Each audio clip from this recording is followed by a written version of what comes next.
Hello everyone, welcome back to the channel. I hope you're all doing well. Happy New Year, and I wish you good fortune. Without wasting any time, let's get into this video.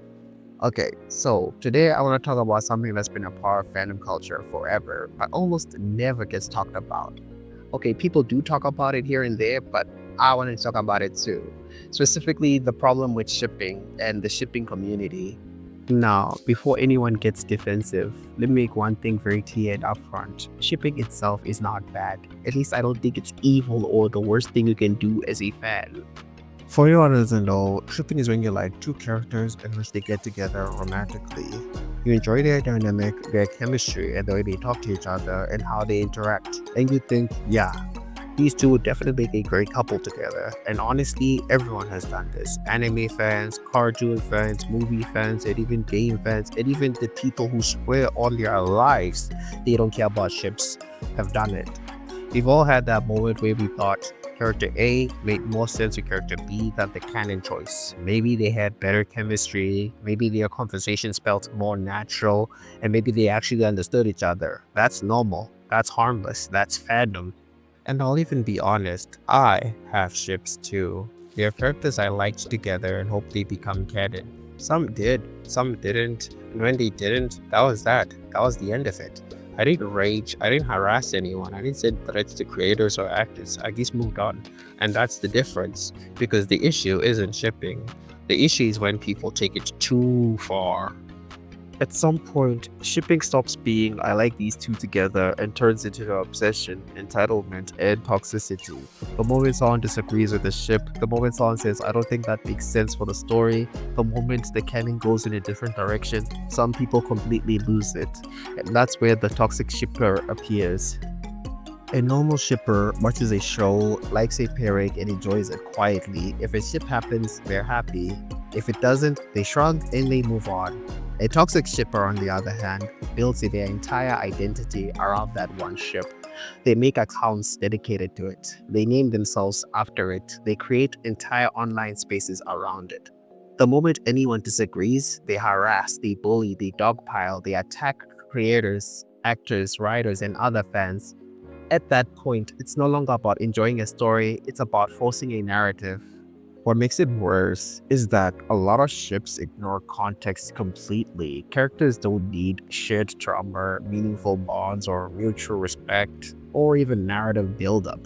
All it takes is a glance, hand touch, or a single emotional scene, and suddenly it's treated like it's undeniable proof.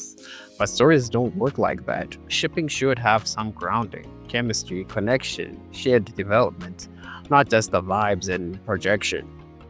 And once you start looking at the ships that people defend aggressively, that's when things get uncomfortable, because this is where we start seeing ships that ignore abuse, ignore age gaps, ignore family relationships, ignore morality, ignore basic common sense. So let's talk about some examples, because we wouldn't be talking about toxic shipping without actually showing it.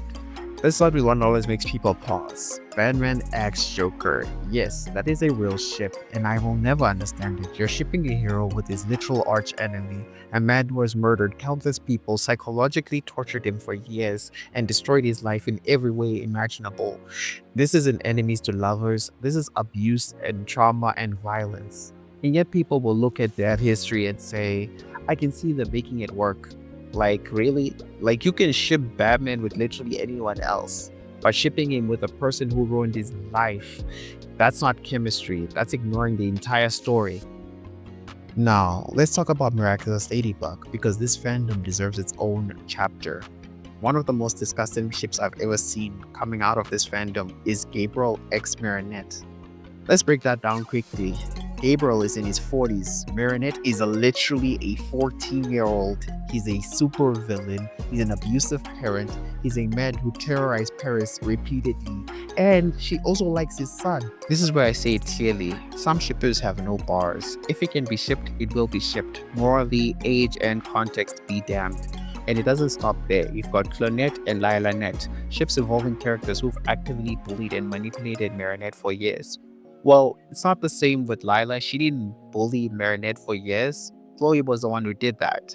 But Lila was still a terrible person to Marinette. So why do people even ship that? And why would you ship Marinette with her bully? Granted, these ships aren't as bad as Gabriel x Marinette because, well, for obvious reasons. But do they make sense narratively? No. Entire communities get built around ships that would never happen in canon, and anyone who points that out gets attacked. And then there's Tanjiro x Nezuko. Yes, his sister. The entire story is about family, sacrifice, protection, and love between siblings. Tanjiro's whole journey is about saving his sister, not romanticizing her, yet people still ship them. And this isn't new either. People have shipped siblings across multiple fandoms: Avatar, Gravity Falls, anime, cartoons, all of it. Again, there is no bar, none. Then there's Naruto x Sasuke. Sasuke, do you ever think about me? Even a little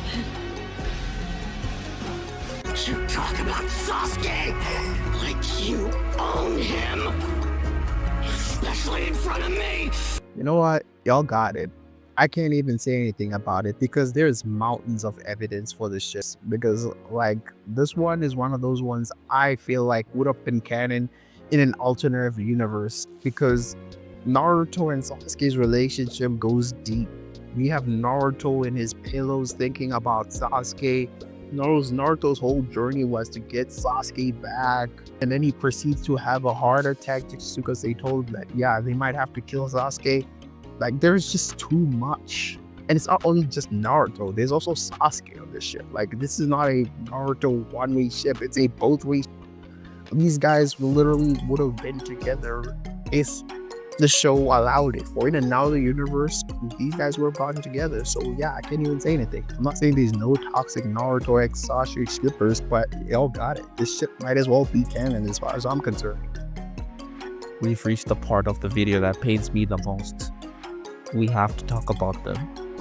We have to talk about the My Hero Academia fandom. Because let's be honest, this fandom became the poster child for toxic shipping. Baku Deku has to be one of the most popular ships online, and I genuinely don't understand why. Bakugo bullied Deku for years, he humiliated him, he threatened him, and people see this and said, that's romantic. Not only that, when the ship didn't become canon, people harassed Horikoshi, claimed the canon was fake. That's not passion, that's entitlement. And it doesn't stop there. Why would they? Because this fandom has no limit. They don't stop. Anything that can be shipped will be shipped. I've seen All Might x Deku, Endeavor x Shoto, and Deku x Eri. Like, these ships make no sense. Shipping doesn't stop at My Hero Academia fans, it goes beyond that. Because shipping doesn't only stop at fictional characters, it actually crosses over to real life people. I could go on and on about how many people have been shipped together in real life, but I don't want to make this video too long, and that could be a topic for another day. All I can say is, if your ship only works when you ignore the entire story, the character's trauma, or basic morality, maybe it's time to rethink it. That's just my take. If you enjoyed this video, I really appreciate it if you liked and subscribed. I've got more content coming very soon. And as always, see you on the next one. Bye!